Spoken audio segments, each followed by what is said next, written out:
सर्व इथे उपस्थित सर्व गावातील पदाधिकारी, कार्यकर्ते, सर्व संस्थांचे अध्यक्ष, मोठ्या संख्येने उपस्थित असलेले सर्व आजी माजी सैनिक आणि सर्व बंधू भगिनींनो, खरं तर विधानसभेची तयारी ही मागील 2-3 महिने जशी लोकसभा संपली तेव्हापासूनच सगळ्यांची चालू होती. कुणाची उमेदवारी फायनल होती, कुणाची व्हायची होती.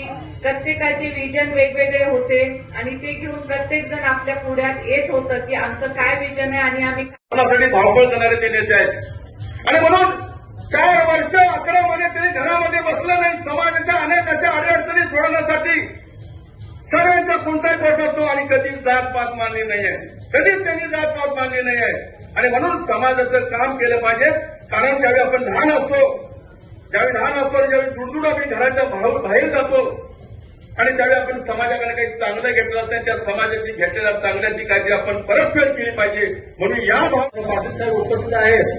परंतु सर्वांना एक आपल्याला असं आम्हाला तुमचा प्रश्न पडला होता की कोणत्या उमेदवार पाठिंबा द्यावा आणि कोणत्या उमेदवाराला पाठिंबा देऊ नये. त्याचे जाहीर पाठिंबा आमच्याकडे चालू छोटे मोठे आपल्या गावातले सुरू आहे. खरं एवढंच सांगेन आणि मुद्द्यावरती बोलेन.